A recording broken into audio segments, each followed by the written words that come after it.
We are back from a hiatus. We are so excited. We have so many exciting things to share with you. I am going to recap the San Diego Rock and Roll Marathon where I did the full on June 4th. So exciting. Stay tuned. We're sharing all the details. Hey everyone, this is Becky.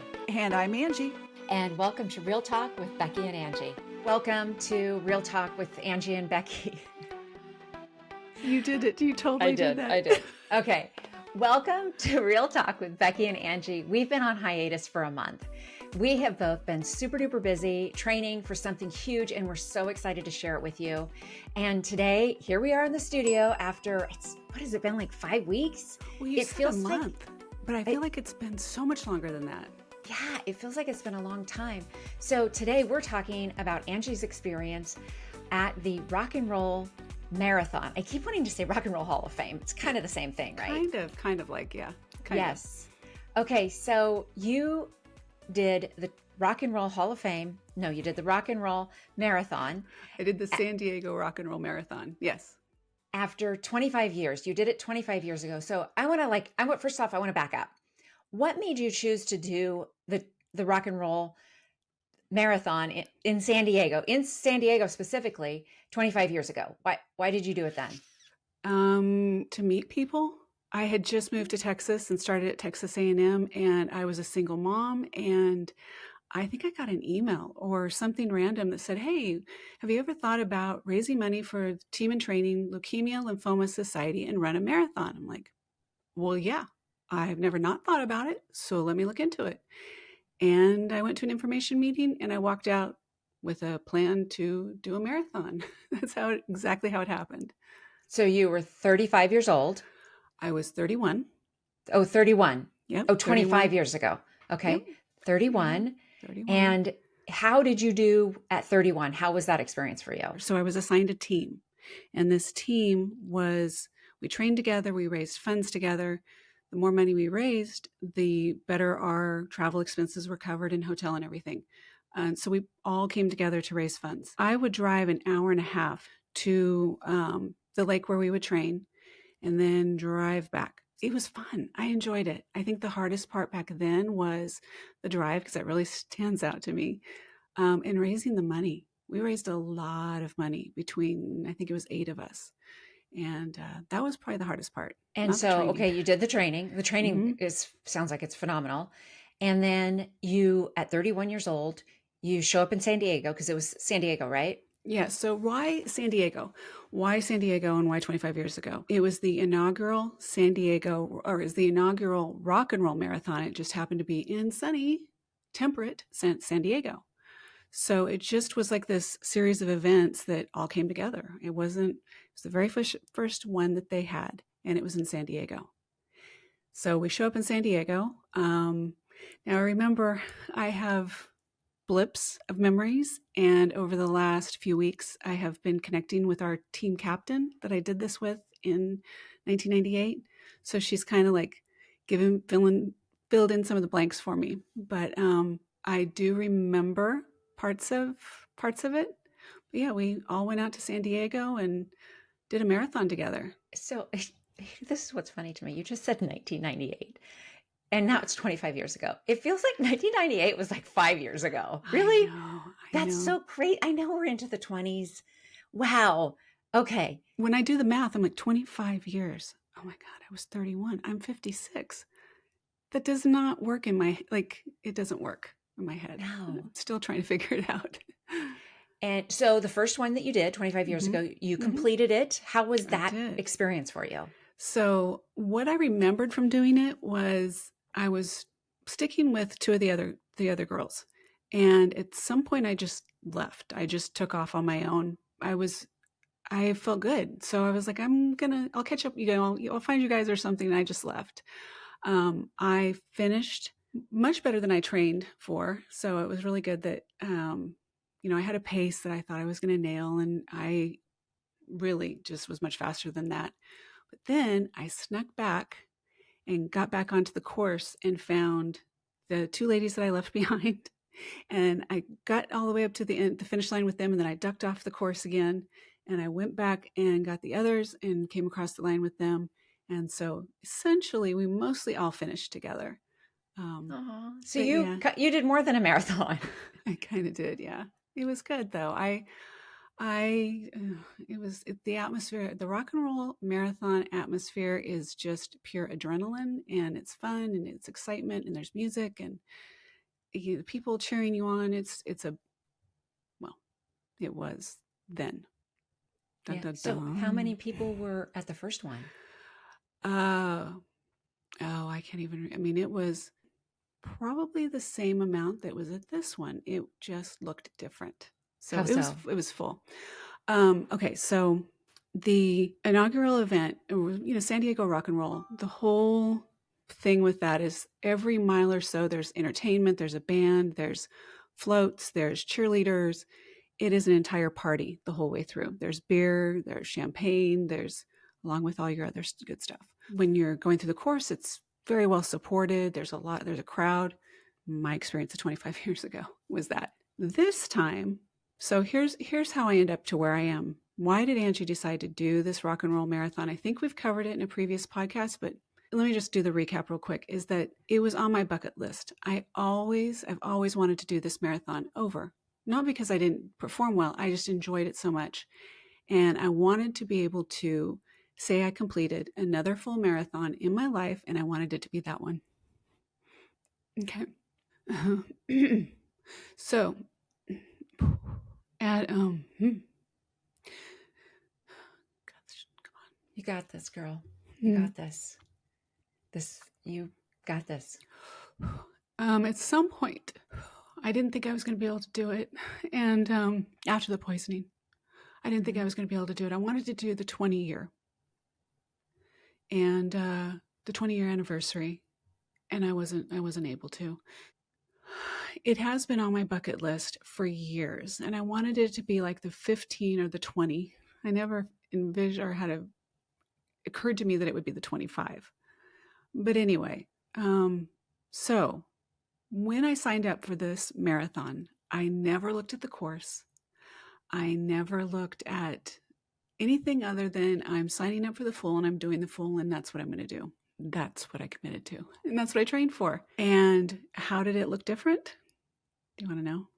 First of all, let me show you first. Let's see some bling. Let's see some bling here. Let's look at. Okay. So this is the original. I think I've shown this before, but just in case. So this is from 1998, and let's see, is that right? So that is from the team in training where I raised the money for Leukemia and Lymphoma Society of America, and then this is the inaugural Suzuki Rock and Roll Marathon in San Diego. Yeah, so it's supposed to have my time engraved in here, but I never did that. But I finished, and that's what I cared about. So that's from 1998. 1998. Yeah, it's super cool. Okay, so I signed up for this year to do this one. Jake trains with me the whole time. He was amazing. We get there, we've got VIP status. I mean, we just did it all. Like we've got it all figued out. Do you want to keep going and tell you my experience? Please, yes, keep going. I'm on the edge of my seat. So when you do a marathon, they assign you to corrals based on on the starting line. So if you think you're going to finish in, 2 hours, 3 hours, 4 hours, so forth. We chose to be way in the back because I didn't know for sure what my status was going to be like. All I knew was going to finish, and that's all I cared about. So put me in the back. I'll make up ground, or I won't. You can push me across the finish. I don't care. So we start pretty close to the back, and we take off. And, you've got your time before you actually get to the start line, and then you've got a bib, and it starts, and then we go. And I was doing great. My times were fast. I was jogged most of it. I mean, I was feeling good. I thought you were power walking. You jogged some of it? I jogged some of it. Yeah, I was feeling great. Okay. It's kind of like the same thing that happened in 98, the adrenaline. And I counted on that.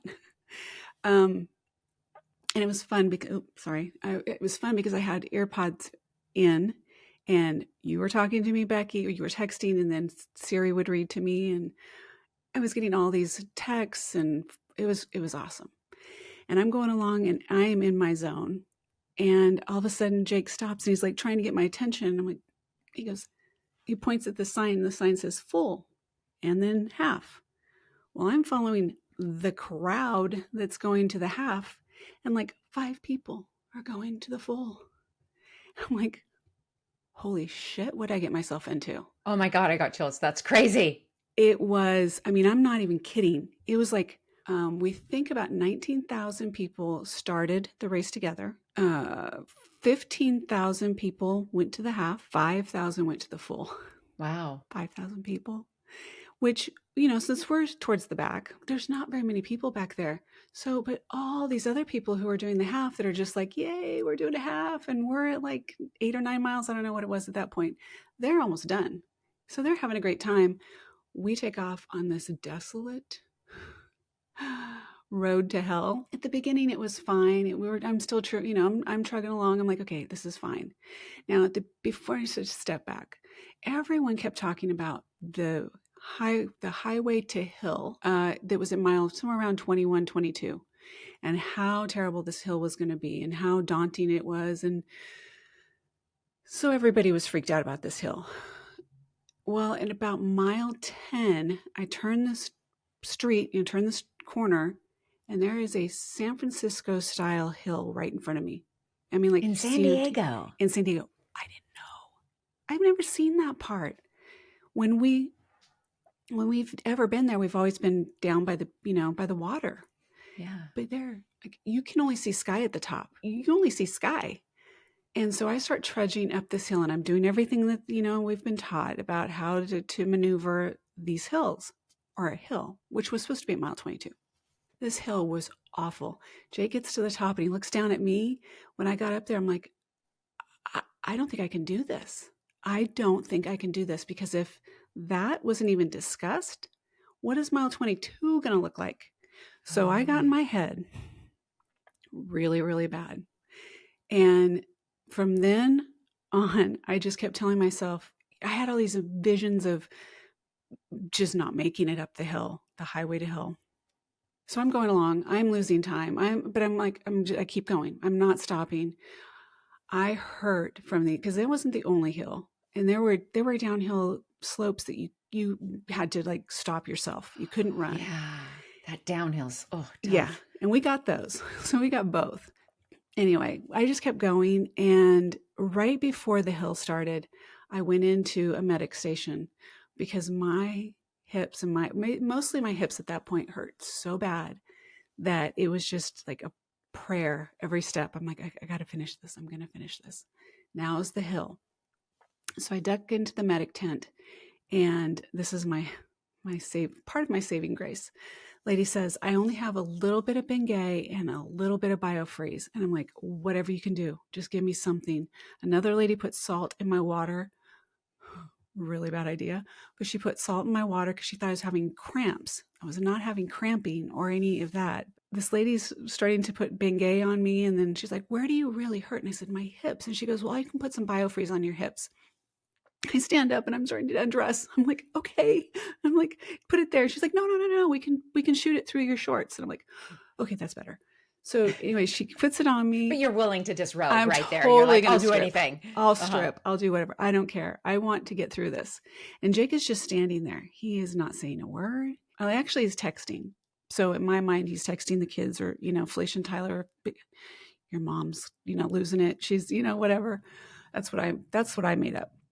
But I'm sitting there and she's spraying me with this BioFreeze, and I see this guy out of the corner of my eye, one of he's actually a doctor. And he walks over.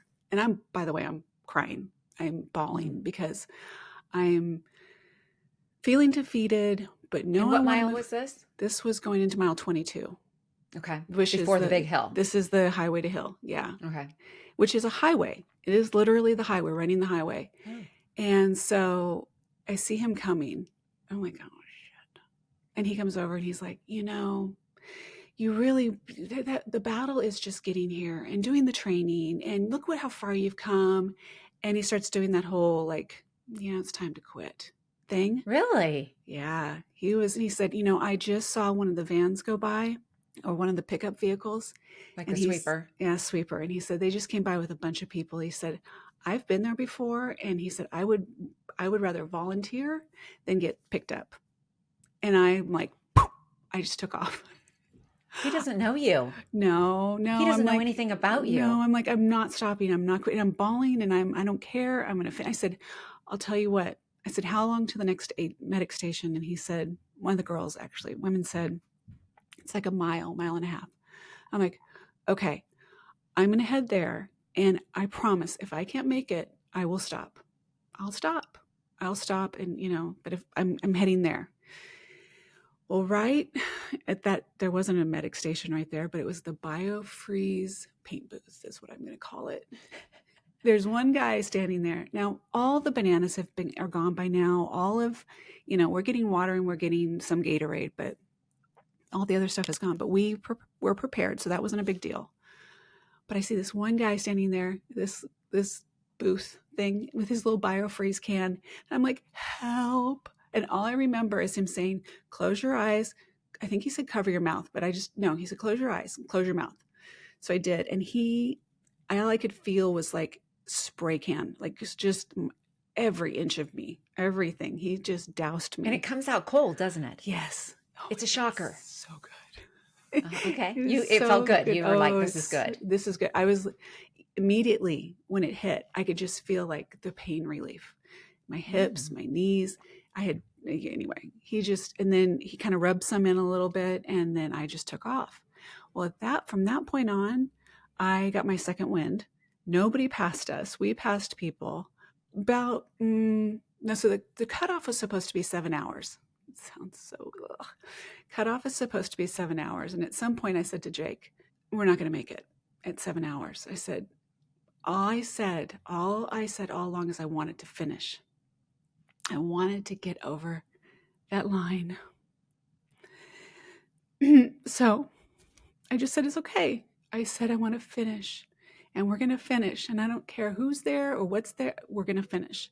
And I just kept going and kept going. When we finally made it to the finish line and went across, I got a medal, which I didn't think that we would get because based on the time, I was like, I don't care about the medal at this point. I made a commitment to finish. And you did. And I did. Congratulations. I haven't cried about this yet. Damn it. I haven't cried. You haven't cried about this yet? No. I thought I would. Are you kidding me? I thought I would cry there. I told Jake, I said, I thought I would just, in my mind, I was going to cross the finish line and just be like Jello and crying. Yeah. Well, I ended up going straight to the medic station and they wrapped ice all over my body. I mean, like my knees and my hips and my feet, they wrapped me with cellophane. So I think that was primarily my focus. Taking care of you. Yeah, I needed help. I needed relief. Then it was like, okay, I'm going to go get my stuff now. And it never really hit me until just talking about it. Like this, sharing the story. But I finished. And okay, look at this. Look at this thing. Look at how big this is.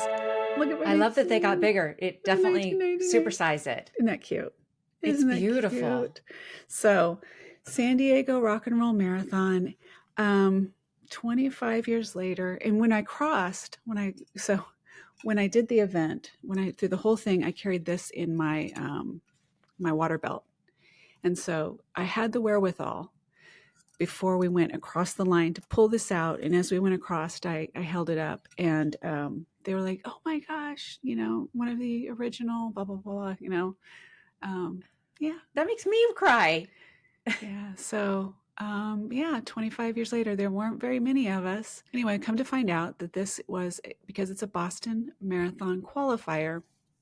There's certain things within the course that are required.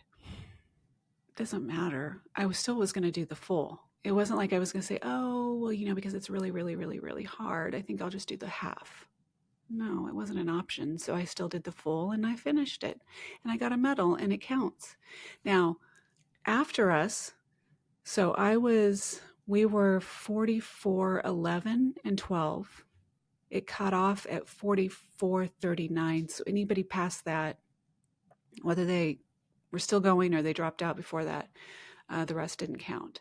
So when you started, as if you're in a large crowd and the gun goes off, it can take a while to cross the start line. So how long did it take you to cross the Well, that start part line? doesn't count. It actually starts for me when I When stepped you over cross this. the start line. Okay. Yeah. I was wondering about that. So, Okay. but in my head, I wasn't able to figure out the math because I didn't know where, like where. I just knew that we were over 7 hours, and so I didn't give up. I didn't. It wasn't that I didn't care, but I kind of didn't care. All I cared about was finishing. And as you know, I just happened, kind of funny, stepping back too. That morning, I listened to a motivational YouTube video. It was something I'd never heard before, even though I've listened to this speaker before. Is it Eddie Perino? Is that right, Becky? Yes.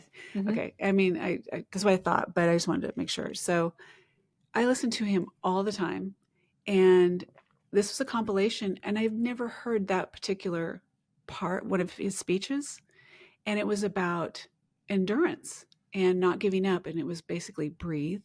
You're not going to throw up. Nobody's ever died of being nauseous, or you're not going to die today. One foot in front of the other. And so through the whole race, that's what I was just kept saying to myself, like one foot in front of the other. Well, when the lady put salt in my water for about a mile, I thought I was going to throw up. Mm-hmm. And I thought, if I throw up, because the sweeper vehicles kept going by, and I wouldn't make eye contact. I kept looking away, or I kept, like, If I don't see you, you don't exist. Yes, do not look at me. I'm fine. Or I'd look really determined, or I'd look, hey, I'm good. But I was like, I'm going to throw up. If I throw up, they're going to see me throwing up. They're going to pick me up. So it was one of those, like, just keep going. And that's how it worked out. I finished. Angie, a big, huge congratulations to you. So it's 25 years later. You're 56 years old. You've had carbon monoxide poisoning. You have pain in your hips and your knees. This is in your training.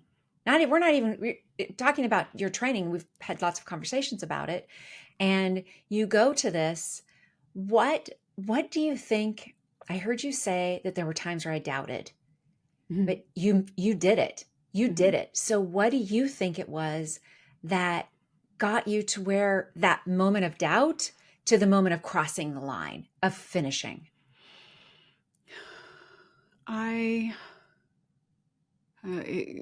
We talk about mindfulness and now, and I'm here right now.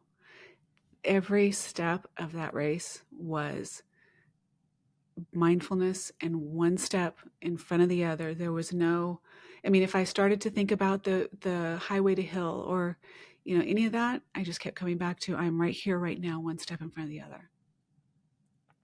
And I told myself multiple times, Angie, you've done harder things than this. You've done much harder things than this. And I kept reminding myself, there was a day I couldn't walk to the mailbox since the poisoning. And I'm doing a marathon. And I'm going to finish this marathon because I made a commitment to myself to do it. And that was it. That was it. I was afraid. I was afraid of what that highway to hill was going to look like. If mile 10 that nobody talked about, that stupid hill, I don't understand why nobody talked about that. That was much harder than highway to hill. I was afraid of what highway to hill was going to look like. And then once I got there, it was hard. It was really hard. And I had nothing left in me except sheer willpower and commitment. I wasn't going to quit. I've never quit anything. And I'm not going to quit because it was hard. I have every reason why I should have never even started this thing. That is determination. That's grit. That's commitment. That's, I'm going to do this no matter what.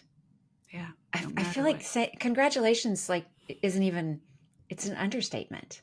No. Like, you're a badass. Oh, yeah. You I am. are a badass. I am.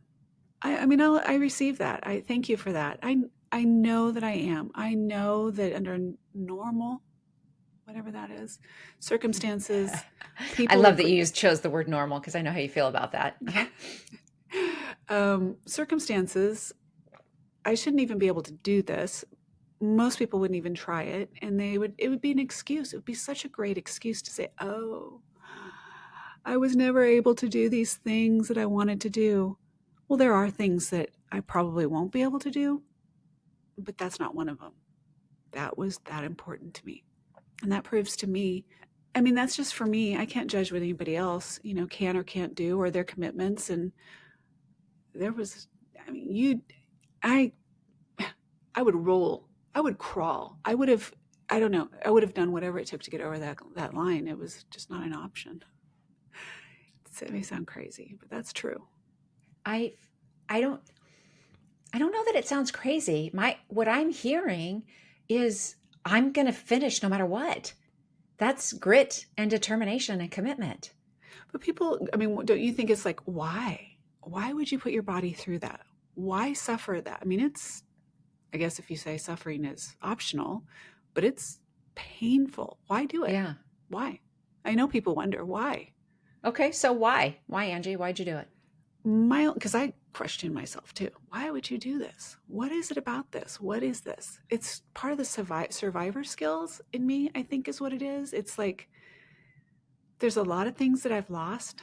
There's a lot of things that I'm just going to say, and this is like, okay, kind of a victim mentality, but there's a lot of things that were taken from me in this whole process of the last 6 years or so. This isn't one of them. This was not going to be one of them. It meant that much to me. And so, no, you can't. You cannot take this from me. I will get across that line no matter what. And if you want to follow me, please do. I'll see you at the finish. For the viewers, for the listeners, is there anything in your life that you thought you just had to do? There was no negotiating. There was no like, oh, I don't, it's something you absolutely knew that you were going to do. Like maybe it was your significant other, your marriage, your spouse. Like you knew that you knew that you knew that you were going to marry that person, or that you wanted to be a parent. And maybe it wasn't easy. I think about those that have gone through fertility treatments. Mm-hmm. I've heard really tough stories about that, and they still did it because that's how important it was for them to have a child. And so I look at that and I'm like, that's somehow, if I can relate that a little bit, how I felt about completing this, whatever it takes. It's that pull that it's not necessarily, it's like a pull and a drive at the same time. It's not a push, because there's a push and pull energy. And I think that's really key. I like that you said that, because it was like, I'm going to finish. And there's even times during the race that I felt like visualizing pulling, like I am pulling my way to that finish line. Yeah. So if you've never done anything like a marathon, half marathon, even a 5K, 10K, I've done 5Ks, 10Ks, I don't even 15s, whatever, halves. A full marathon is epic. People ask me that I've talked to, they're like, well, why didn't you look at the course? Because it wasn't an option. What does it matter? What does it matter what the course was? I wasn't going to settle for less. So when we finished, they were literally taking down the finish line behind us. You can see they've got the scaffolding coming down and everything. So there was no party afterwards. All that stuff was done. So many people did the half that those that did the full just kind of unsupported. Wow. So you're like, it's over and it's like, bye-bye, get out of here. No, it was totally done. Yeah. Oh, wow. Yeah. When I'm sitting at the medic tent, they're packing everything up. I'm sitting in this like folding chair. But yeah, no, there was no party. There was nothing. So how'd you celebrate? How'd you celebrate this massive accomplishment? What did we do? Oh my God. First of all, I ate the biggest piece of cake I've ever eaten in my life. Didn't you tell me you had 2 pieces? This cake was like, it was like so big. We ended up staying for a couple of days. We visited with some friends. I mean, I don't want to say it was anticlimactic. Like, it wasn't like, wah, wah, wah, we're done, let's go home. It was done a long time ago in my head and in my heart. This was just like, okay, done. I wasn't disappointed that there wasn't a band. I wasn't, first of all, if you know me, those things aren't like oh, yay, band, party, let's do this. No, it's just like, okay, yay, you did this. Let's go eat cake. That's more. And now we eat cake. Yeah. Yes, that's kind of how it was. I wasn't disappointed. I think Jake was a little bit. It was his first experience, and he didn't get to. If we would have done the half, we would have had that experience. Wow. So how was this for Jake? Like, I mean, I was following you guys. It was so fun to get to follow you, which felt like real time. and you guys were just a couple of seconds off. I'm like, wow, they're really staying next to each other. And he crossed the finish line with you. And so he's got the bug now. But Mhm. how was this experience for him? Like, did he need the I keep calling it Febreze. Did he need the biofreeze? He didn't need anything. No, his time would have been so much better. He waited for me a lot. He said he just wanted to keep his eye on me. He said that all through training. I didn't know what that was going to look like because we would separate during training and we'd catch up at certain points. But every time I looked up, there he was, somewhere in sight. There was at one point where I stopped and I started having this started just getting myself worked up. And he's standing there looking at me, and I looked at him and I said, go. You need to go ahead and I will catch up with you because I'm going to have a freaking panic attack right now. And I need you to go. Because I felt so much like stress and pressure of him standing there over me. You know, it wasn't like we got to go or anything, just his presence. It's like, just go. And he did. I give him so much credit. He didn't like, come on, we got to go, or, time's running out, or my time's running out. That's how Jake sounds. Just like that. Just like that. He didn't do it. He didn't say anything. He just turned around and he left. I was like, oh, thank God. It gave me space. I needed my space to be able to have my moment, got myself together, and I kept moving. And then when we were at the medic station, he didn't say anything. He just quietly he was just there. And he said to me later that he knew we were going to finish because he didn't want to ride home with me if we didn't. That was his whole thing. I had to get you over the line to finish because I didn't want to ride. He said I didn't want to do another one because he knew if we didn't finish, we would be doing another one in a year when I'm 57. No. So he did really, really well. And he was patient and he was kind. I couldn't have asked for more support. Mm-hmm. I mean, he put his own ability to finish sooner and faster and ego and all those things he set aside to support me to get over the line. He helped me over the wall, if you know what I mean. I know what you mean. Oh, how does that feel, Angie, to have that support? Comforting. I know that I'm not alone.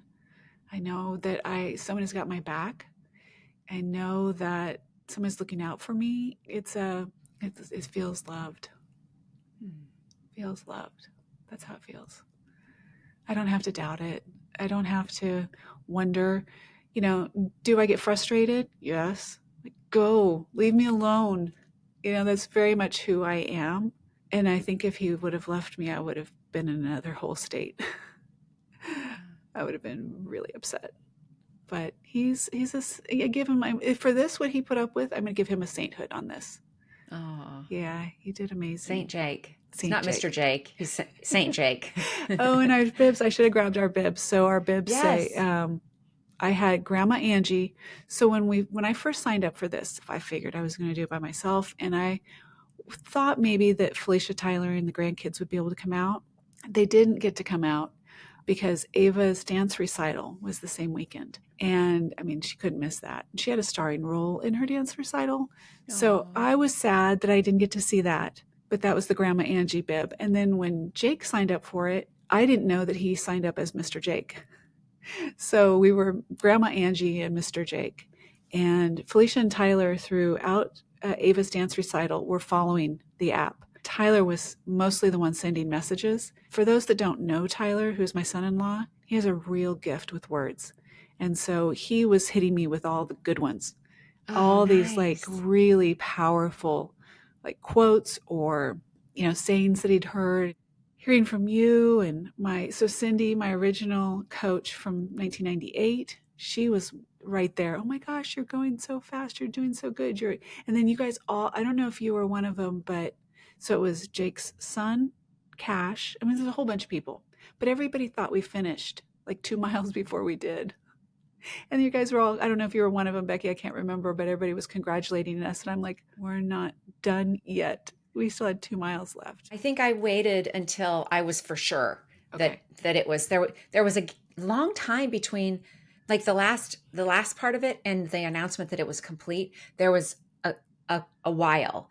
And I'm just like, what's happening? I'm not going to say anything. So, yeah. And so I think I waited until it was for sure. Oh, I don't blame you because that would Well, I be. think I actually got a notification that said Angie and Jake are complete. Nice. So, what was your experience on your side of it? Because I want to hear your recap and I want to tell you my experience of watching you. Wish I didn't sleep for like 36 hours, by the way. I getting to watch you, it was like real time, and you guys were like neck and neck. It was the line that would say, 12.2. I was in tears watching it. I'm like, oh my God, she's doing it, she's doing it, she's doing it. And then it would drop notifications. She hit the half marathon mark, or they hit the half marathon mark. All right. And then just keep going. And then I saw that the pace slowed down a little bit. And then it must have been when you were at the medic that it actually like almost stopped. Oh, And I'm like, oh shoot, what's happening? What's happening? And I'm sending all the juju. And then when I saw that you were going again, I'm like, okay, she's going, she's going. So I was like, I felt oh. like I was right there with you guys. So you could see, okay, so some people, you must have had I don't know how you had a better view because some people said they couldn't see. I was like, could you actually see when I stopped? But maybe it was just the way that their app like interacted or something. But because be honest, there was a part of me that said, there's a lot of people watching this. I can't. I also can't fail. Like, I want to finish this. There's a lot of people that are counting on us to finish this. So I was worried when I'd stop, like for the medic or when I went to the bathroom. Oh my gosh, at one time, I got to throw this in. One time there was a porta potty The honey and bucket. and I and I like went to the door and it's locked. There's like a deadbolt on it. Oh, Oh my gosh. You know that moment? I don't know about guys, but for me, it's like, it's right there. Oh my God, it's closed. Where's the next one? And then this man standing there goes, do you want to use that? Yeah. And he goes, oh, I'll unlock it for you. So basically, it was his own personal portalet because he was having work done on his house, oh my gosh. but he couldn't remember the combo. Oh. And he's trying so hard. And I want to ditch him, right? I'm like, dude, I gotta go. Like, I don't have time for you to have the senior moment. So bad, but he did. For you to use the pot. And I first of all, I'm going to pee down my leg, and the time is clicking away. I got to go, and Yeah. so he felt bad. I felt for him, and I'm like, peace out. I got to go find a bathroom. And then, so there were some construction workers there, and they said, there's another one 2 blocks down. I never found that one. By the time I found one, it was miles down the road. But anyway, so those times that are ticking away, I'm like, do they see this and they think I've dropped out? And so you could see those gaps or those pauses. Yeah. Where it just kind of slowed down. My goodness. I'm so impressed, Angie. Like, Thank you. I'm enormously impressed. And I remember early on that for whatever reason, I don't remember that you didn't start your training right away, or for some reason it didn't start right away. You didn't start when the training actually started, and it was like 2 or 3. You can say something about it. It was It like was 2 or 3 weeks 4 weeks. Yeah. 4 weeks, and so you're like, okay, I'm committed. I get to figure this out. How am I going to do this? And you found or created a training program, and you ended up doing it. So what was your training like? So training for the marathon. Well, what happened? Yes, we delayed. We delayed the start. I'm going to say I delayed the start. I'm going to own this. I delayed the start. And then I just thought, well, I'm just going to jump in. At this point, Jake was kind of not really committed. I didn't know how much he was really in, and it didn't really matter to me. I'm going to do it. But just one day, it was finally like, okay, this is it. This is it. There's no more waiting. I got to do this. I refer to we as this, like, I don't know, me, myself, and I, but we got to do this, Angie. So I look at the training plan that we were given, and I'm like, okay, well, we're at week 4. So guess where we're going to start? We're going to start at week 4 because that makes sense. So Mondays, 3 to 4 days a week, you do short miles or sprints or speed work or things like that. And then every weekend you would do like 10 miles one week, like Saturday or Sunday. So for us, it was Sundays. So you start at 10 miles and then throughout the week you train with the shorter, like 3-5 miles, and then 12 miles that next Sunday, train 14 miles, and then 14, and then 16, and then 16, and then 20, and then it's a marathon. So that's really how it worked. So the longest you trained for was for 20 miles. 20. Gosh, Angie. And wow. so let me tell you about Jake though, real quick. He was supposed to come home and we were supposed to do training, was supposed to be like, I think a 9-miler, I think. And I waited and he didn't come home. And we had a long talk about commitment. And he said at that point, and he owns this, he's like, I didn't realize I'd never done a marathon. He'd never done one. So he didn't understand that you commit. And once the training starts, it's go. There's, from that point forward, we didn't miss one day. Not one day or one, like we hit all of our mile markers. And I think we did over 320 miles when it was all said and done in all of our training. Wow. Yeah. Wow. Yeah. So how long did the marathon take you to run? 7 hours, 15 minutes, and 13 seconds. Congratulations. Thank you. And like I said, I have no problem with, first of all, just try standing on your feet for 7 hours, but do it walking. And I finished. There were less than 5,000 people that day who finished. It blows my mind. It blows my mind that I'm one of them. Based on one of them. 20,000 people starting, 20,000 people starting. I take that as a huge win. Huge, like beyond. If I would have taken 8 hours, I still would have been proud. Mm-hmm. So that's my experience. I'm happy. I feel complete. I do not feel like I need to do another one. I was going to ask what's next. No, that needs to be it for me. It really does. As much as I'd like to say, at this moment, I could go do a half. At this moment, right now, I could go do a half and probably nail it. I would have a great time. Huh. Where's there a half that I can go do? Because right now, the steroid shots have not worn off. The pain is not there in my knees. I could do a half and probably do very well. But the wear and tear on my body, it's not smart. It's not a smart thing to do. Yeah. So instead, I am back in the gym and back on my strength training program. I lost a lot of muscle. There was a lot of muscle waste in doing the long miles like that. So I'm back in the gym, lifting weights, doing zone 2 cardio, and I'm going to build back some muscle and, because you got to protect those bones. There's a lot goes with that. So that's where I'm really focused now, is back doing what I love. And I know how much you love too, Becky, is strength training. Yes, I love strength training.